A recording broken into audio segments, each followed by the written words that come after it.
كلين ده راجل زبال عايش بطوله، واكل وقته كله في الشغل، بيلف في الحواري والشوارع الجانبية قبل ما الدنيا تفتح عينيها، بيلملي الناس بترميه، عايش عيشة على القد، كافي خير وشره، وبيهرب من أي حاجة ريحتها راحة أو دلع. ماضيه راكب فوق كتافه البلاوي اللي هببها وعمره ما جاب سيرتها، مدفونة ورا النظرة الهادية اللي في عينيه. الندم عنده ملوش صوت عالي، بس ثابت وموجود، زي زين عربية الزبالة اللي بيسوقها بالظبط. بيحاول يعمل خير اليومين دول، حتة جدعنة صغيرة كده، يصلح مكانة بايظة، يرمي أكل لحد غلبان. وفي الليل يقعد على كراسي خشب مع ناس في جلسات التعافي من الإدمان. ما بيتكلمش كتير، بس بيسمع. هما يتكلموا عن الصنف وإزاي وقعوا وقاموا تاني. بس كلين ما بيجيبش سيرة إدمانه خالص، عشان الصنف بتاعه كان الدم والعنف. ضربة فجأة وغشومية ما بيحكمهاش غير مزاجه مش احتياجه. كل يوم بيبدأ زي اللي قبله، أكياس زبالة، شوارع فاضية وساقية، وداير فيها. بس من جواه كلين لسه بيحاول يهرب من الراجل اللي كانه زمان، خطوة خطوة بالعافية. النشوة بتاعت العنف بتضرب في الدماغ أكتر من أي هباب أزرق. كلين بيطبخ أكل ويصلح مكنة قبل ما ينزل يسرح في يومه. بيقف جنب حتة بيت صغيرة كده ويديها الأكل. هي قالت له إن الناس هتبدأ تفتكر إنه أبوها. والبيت كمان اتريقت على الأكل اللي بيجيبه عشان دايما بيجيب فراخ. البت هزت راسها وهي بتبص في الشنطة، عشان هي أصلا عرفت اللي فيها فراخ تاني. هو بيديها الأكل بنفس الحتة الهادية بتاعته كل مرة. وهي أخدت الشنطة بشوية شكر على شوية قرف مصطنع كده، ومتعودت تناكف فيه زي كل يوم. واقفة على باب البيت وعاملة نفسها مش مستنية. أدت له حظاظة شكر هي عملت مخصوص عشانه. هي قالت له إنها كانت بتعمل زيها لأبوها وأمها قبل الحادثة اللي موتت أهلها. كلين شكرها وقالها تجري تلحق أتوبيس المدرسة. بعدها بياخد بعضه ويروح محل يبيع فيه خردة وأجهزة.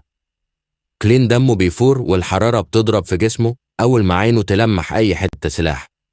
بيروح يشتري بوية ويدهن حيطان الحتة القديمة والمصدية.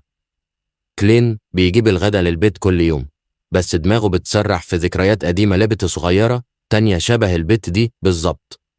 بيقوم مفزوع من النوم بالليل من كابوس مهبب، بيفكر في البت الصغيرة دي. الحلاق بتاع كلين بيديله نصيحة. الحلاق ده واحد من اللي نجوا في جلسات الدعم، عارف يعني ايه تفلت منك وتزحف على بطنك عشان ترجع تعقل تاني. ما بيتكلموش كتير في الأول. بعدها الحلاق بيتكلم بصوت واطي بس واثق من نفسه. بيقول لكلين إنه غير كل الناس اللي يعرفهم. في حاجة كده في سكوته وفي مشيته، كأنه راجل حابس عصفة جواه. الحلاق ما بيضغطش عليه، هو بس بيقول اللي شايفه. كلين بيسمع، عينه باصة لقدام وقافل على أسنانه جامد. بيقوله إن في حاجات عمرك ما هتعرف تنظفها مهما حاولت. راجل واصل وتقيل مستني ابنه قدام السجن. بيبان السجن تفتح والمساجين تندع لبرة، موطيين راسهم، أحرار بس تايهين. بعدها ابنه بيظهر، كبر ونشف ووشه حجر من كتر اللي شافه، وتعلم ازاي ما يحسش بحاجة. أبوه بياخد خطوة لقدام يدوب عشان يتشاف، بس مش لدرجة إنه يشحت نظرة. الابن بيلف بعينه في الزحمة، بس عينه بتعدي على أبوه كأنه واحد غريب. وبدل ما يروح له بيمشي ناحية شلة واقفة في آخر البارك. شلة صيع، صحاب الندمة اللي جابوه ورا ودخلوه السجن. واحد يخبطه على ظهره والتاني يناوله سيجارة. ما بيبصش وراه وما بيهديش خطوته. والأب واقف مكانه ما بيتحركش، بيتفرج على ابنه وهو بيدوب في الزحمة وما بيبصش وراه. كلين بيلف البلد بعربية زبالة وبيلم الكياس من حتة كتير. بيمشي في السكك اللي حافظها صم قبل شقشقة الفجر. الشوارع هادية ما فيهاش غير صوت المكنة بتاعت عربيته اللي بيزن. شغال بإيدين ثابتة يشيل الأكياس ويفضي الصناديق، محدش حاسس بيه، وهو اللي مختار يبقى عفريت محدش يشوفه. ولما بيوصل لسوق السمك ريحة الزفارة والملح المعتادة مالية الجو، بس في حاجة غلط. بيلمح عربية فن سودا راكنة لزاقة في الباب. في 2 رجالة واقفين بره، لبسهم مش راكب على المكان، وقفتهم مريبة وعينيهم بتفرز الرايح والجاي. واحد فيهم ماسك حتة سلاح عيني عينك كده كأنه مش همه مين يشوفه. كلين ما بيقفش، بيسحب الزبالة من على الرصيف، ما بيبصش كتير وما بينطقش بولا حرف. بيرجع الصندوق مكانه ويدور عربيته ويمشي كأنها محطة عادية في كعب داير كل يوم. هو اتعلم ما يدخلش مناخيره في حاجة، ما بقاش ينفع. شريط من العنف والخراب بيصحيه مفزوع كل ليلة، طلق نار ملوش وجود وصريخ لسه بيرن ورا ودانه. بيبقى ممدد على السرير باصص للسقف، قافل ايده جامد وقلبه بيدق زي الطبل، مطارد من البلاوي اللي شافها والأكتر من اللي هببها بإيده. كلين بيمسك صورة لبت صغيرة ويعيط بوجع. إيديه بتترعش وهو بيمسح التراب من على الصورة. ابتسامة البت بريئة، مش شايلة هم حاجة، والدنيا لسه ما وسختهاش. عينيها فيها حاجة بقاله سنين ما شافهاش، فيها حياة، نور، براءة، أو يمكن أمل. الوجع بيولع في صدره، مش من الصورة نفسها، لأ، من اللي الصورة بتنبشه وتطلعه على الوش. ذكريات حاول يدفنها، وشوش واختيارات لسه بتسمع في كل ركن ضلمة في حياته. كلين سايق الصبح بدري كالعادة، عربية الزبالة بتاعته ماشية بتسحب بالراحة في الشوارع اللي لسه نايمة. وهو بيلف من على نصية حافظها لمح البت الصغيرة ماشية في سكتها للمدرسة. هدى العربية وسألها الأتوبيس بتاع المدرسة راح فين. البت ركبت معاه وقالت له إن المدرسة خفضت المصاريف وعشان كده هي بتضربها مشي لحد هناك. بعد شوية بصت له وسألته لو الناس بتوحشه، عشان باين عليه إنه وحيد قوي. الكلمة ترنت في الجو، وكلين حس بنغزة في صدره للحظة. مردش، يدوب هز راسه بالراحة وهي كملت كلام. كلين كمل طريقه والسؤال عمالين يلفوا في دماغه. الراجل التقيل واقف فارد طوله، مضيق عينيه وبيراقب ابنه اللي جاي متأخر. من غير ولا كلمة دخل ورا الفرشة وبدأ يفركش صناديق السمك كأنه حافظ بيعمل ايه بالظبط. قعد يفحط في التلج وإيديه بتزيح السمك الطازة لحد ما لقى اللي بيدور عليه. لفت صنف متكفنة تحت التلج والسمك. من بره كده تقول بياع سمك عادي، بس الحقيقة إنه حوت من حيتان الصنف بيدير مملكته من تحت لتحت. وهو بيقلب في اللفة وشه جاب ألوان. في حتة صنف ناقصة. ابنه اللي كان واقف يراقب من بعيد هز كتافه وكبر دماغه وقال له: يا عم دي حتة صغيرة ما تجيش حاجة. بس الدم غلي في عروق الراجل في ثانيتها. اداله حتة تحذير ناشف، صوته كان متلج وقاسي، وفهمه إن الهفوة في الكار بتاعهم ملهاش دية. الشغلانة كلها حتة واحدة، الكبيرة زي الصغيرة، ومفيش مكان للمياصة. استهتار الواد اتقابل بقرصة ودن فكرته بعواقب الغلط، والموقف بوخ ونزل بتقله عليهم هما الاتنين. كلين راح جاب للبيت عجلة عشان متتعبش من المشي وتعرف تروح مدرستها. جدة البت شافته وهو بيسيب العجلة وقالت له إنه مش أبوها وإنه مش محتاج يعيش دور المنقذ معاها. كلين رد وقالها إنه بيحاول ينقذ نفسه هو. الست قالت له إنها شفته وهو بيدهن العمارات المهجورة، وقالت كمان إنها حاسة إنه ابن حلال، بس كلين قفلها وقالها إنه مش كده وخد بعضه ومشي. بعدين وهو عند الحلاق كلين فك الكيس وحكاله عن بنته اللي كان عندها عجلة زي دي بالظبط. حكاله إزاي كانت عيلة شقية وب100 راجل، والوجع كان ناطط من عينيه. الحلاق طبطب عليه في الكلام وقالوا إن اللي عمله ده عين العقل، وإنه يفك عيشته ويعيش. حوت الصنف طب على مكان المورد. المورد كان بيجيب عرق وبيتك في الكلام. حاول يفتح بقى، بس بصت المعلم اللي تقطع الخميرة من البيت خرسته خالص.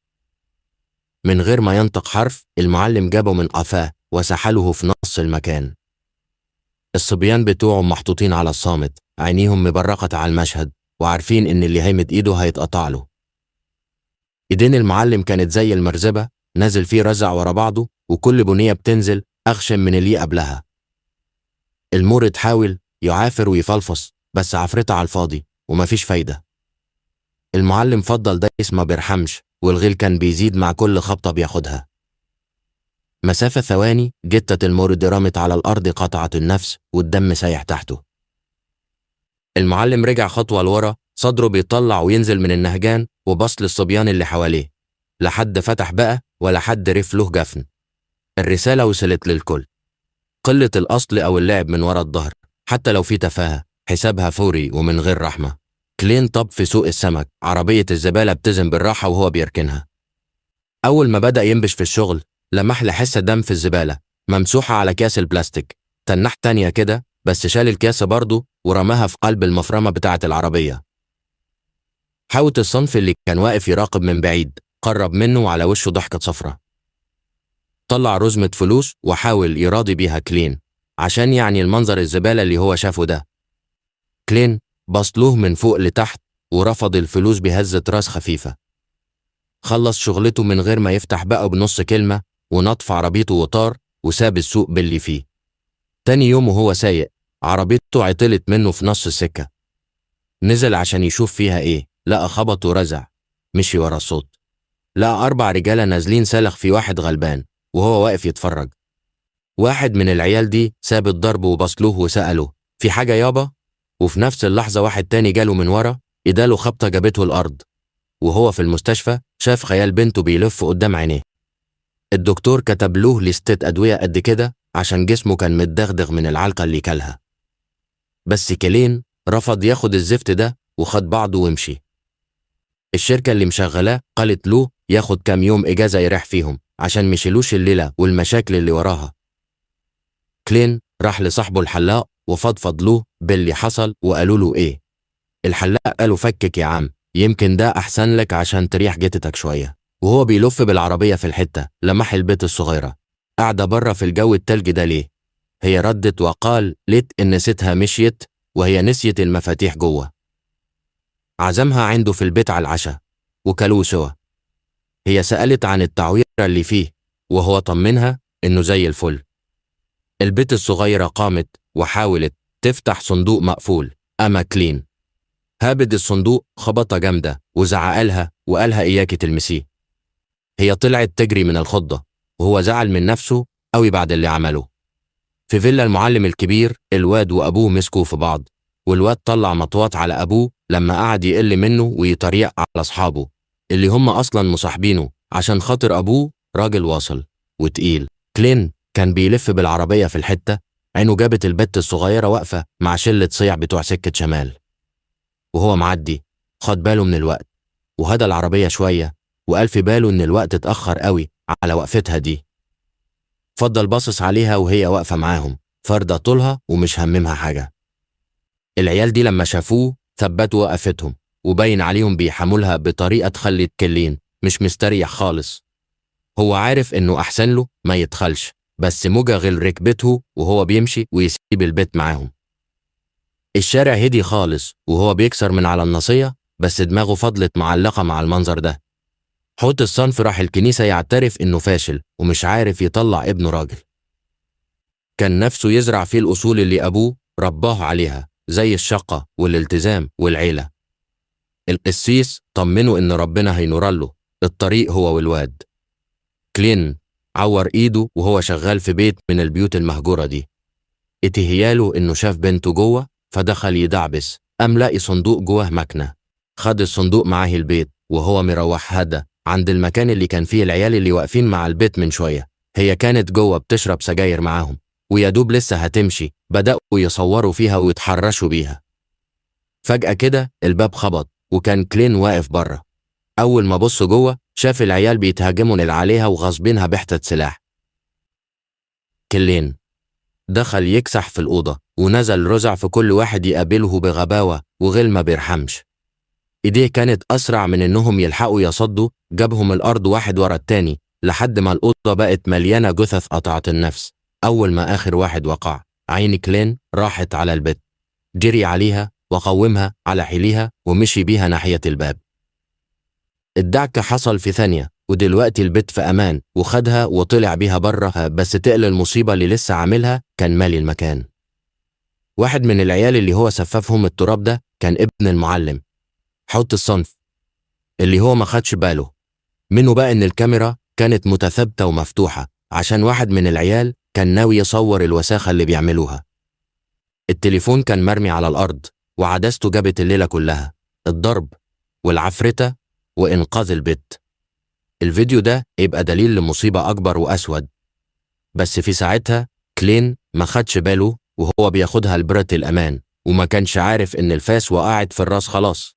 الواد ابن المعلم كان مرمي في السرير وشه متخرشم وجسمه متدغدغ ويدوب بيطلع الروح من العلقة الموت اللي كلها. الدكتورة بتاعة البيت كانت واقفة جنبه بتطمن على نبضه ببرود أعصاب مش راكب مع المصيبة اللي هم فيها. هي قربت من المعلم وصوتها كان ثابت بس جد. شرحت له إن ابنه محتاج دكتور تجميل وجراحة حالة، وإلا وشه هيبوظ خالص وممكن ما يعرفش ينطق عدل تاني. المعلم ضيق عينيه وهو بيسمع وقافل على سنانه جامد. فكر ثانية كده وبعدها كبر دماغه. رفض يودي ابنه لأي دكتور، وصوته كان زي التلج وهو بيقول إن دي هتبقى قرصة ودنله. ابنه لازم يشرب مكان ما غلط، والخرشمة دي هتفضل تفكره بخيبته. سيبوه كده. بعدها بشوية والمعلم قاعد في مكتبي، فيديو جاله على التليفون من عيل من صبيانه. كان تصوير من جوه البيت. كلين وهو بيمسح بكرامة ابنه الأرض. عين المعلم قفلت وهو بيتفرج والدم غالي في عروقه. كان حاسس بكتمة الغل بتعصر في صدره. ابنه اتعلم عليه وتهان، ودلوقتي جه وقت الحساب عشان يوصل رسالة. من غير تفكير قام وقف وزعق في الرجالة بأمر واحد: البت وجدتها يتخلص عليهم الأول، عشان الزبال ده يعرف إن اللي بيدوسله على طرف ما بيكسبش. الأمر كان واضح ومفهوش رجوع. كان عايز يتأكد إن موتة البت هتبعت رسالة ترد في صدر كلين وتكسر وسطه.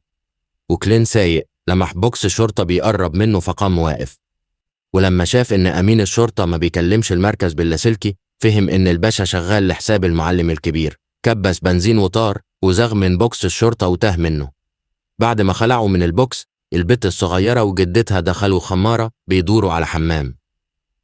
وكلين كان جايب آخره ومصمم يعمل اللي في دماغه. سرق عربية وساب عربية الزبالة القديمة بتاعته وراه.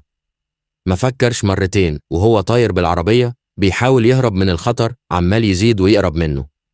دماغه كلها كانت في ازاي يوصل البت لبر الأمان، وما كانش واخد باله إن حوت الصنف ساب عليه شبكة رجالته عشان يجيبوه من تحت الأرض.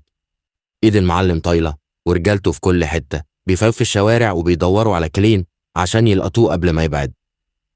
غضب المعلم كان تقيل ومحاوطه، بس كلين كان مركز قوي في اللي بيعمله لدرجة إنه مفكرش في الخطر اللي بيزحف وراه. في الوقت ده الرجالة اللي متكلفين يخلصوا على البت وجدتها دخلوا البيت. كانوا بيتحركوا من غير صوت، متداريين وجاهزين ينفذوا المأمورية السوداء دي، وهما بيتسحبوا في الطرقة ومفيش أي صوت لخطواتهم. ولما وصلوا للأوضة اللي فيها البت وجدتها اتسمروا مكانهم. هما قدامهم أهو ومش عاملين حسابهم على اللي هيحصل. الجدة حضنت البت جامد، والاتنين مش داريانين بالمصيبة اللي جالهم لحد ما الرجالة ظهروا على الباب.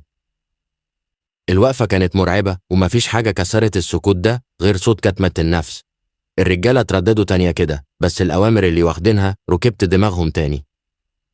هما جايين يخلصوا وبس. كلين خلص على واحد من الرجالة دول من بره ودخل، اتسحب من ورا ظهرهم ونزل فيهم ضرب واحد واحد ولحق البت الصغيرة وجدتها. شريط ذكريات من ماضيه بدأ يعرض قدام عينيه. أيام ما كان راجل شمال بيقتل ويأذي الناس عشان مصلحته. كان عنده مكان وفلوس متتعدش، بس في يوم لمح سلاح من أسلحته مختفي. جري على أوضة بنته ولقى السلاح في إيديها. هي مسكت السلاح والطلقة طلعت منها غصب عنها وموتت نفسها. كلين وقع في بير حزن وضياع بسبب المصيبة دي. خسر بنته اللي كانت دنيته كلها. كلين والبت الصغيرة وجدتها قعدوا في بنسيون مستخبي، وكلين سابهم وقالهم إنه هيخلص الليلة دي بنفسه. راح للحلاق وحكاله على الحوار كله. كان حالف يخلص على أي حد هيقف في سكته. راح محل واشترى حتة سلاح وقميص واقي من الرصاص. ظبط خطة الهجوم على الفرازة واشترى كل العدة اللي هتلزمه عشان ينفذ. رجالة حوت الصنف معرفوش يلاقوا كلين ولا يقتلوا البت، بس بدل ده عرفوا هو كان مين وبيعمل ايه قبل ما يشتغل الشغلانة دي. كلين ضرب تليفون للمعلم الكبير وهدده انه هيهد البيت فوق دماغه. كلين جهز نفسه للهجمة الكبيرة ومستعد يوصل لآخر محطة. ومن الناحية التانية المعلم جهز نفسه للهجوم ده، ووقف دستة من رجالته متسلحين جوه الفيلا مستنيين ضرب النار في أي لحظة. كلين طب عليهم بعربية الزبالة ودخل بيها دايركت في الفيلا وهدها عليهم. الرجالة بدأوا يضربوا نار على العربية، بس كلين كان نط منها بره خلاص. بدأ يصطادهم واحد ورا التاني، يضربوا نار ويدعك أي حد يقف في وشه. وفي الآخر وقف وشلوش قدام المعلم الكبير وماسكه في بعض دعك. المعلم ركبه ونزل فيه ضرب، ومع كل بنية بياخدها كان بيشوف طيف بنته بيعدي قدام عينه. وبعد ما طلعوا عين بعض ضرب، الواد ابن المعلم ظهر وماسك سلاح في ايده. المعلم خد نفسه وارتاح ان ابنه جه ينجده، بس يا دوب لسه هيتكلم الواد فضل خزنة في ابوه وفضل يضرب فيه لحد ما قطع نفسه خالص. كلين كان مبرق ومصدوم من اللي الواد عامله في ابوه، ولما الواد لف السلاح وشد الاجزاء على كلين كانت الخزنة فضيت وما فيهاش ولا طلقة. الواد وقع على الارض وعمال يبص لكلين بنظرة كلها ذنب. البت الصغيرة راحت تعيش في حتة أنضف مع عيال في سنها وما بقاش في أي خطر في سكتها خلاص، وهي بتبص قدامها شافت عربية زبالة بتقرب منها، فضحكت عشان هي عرفت مين اللي سايقها.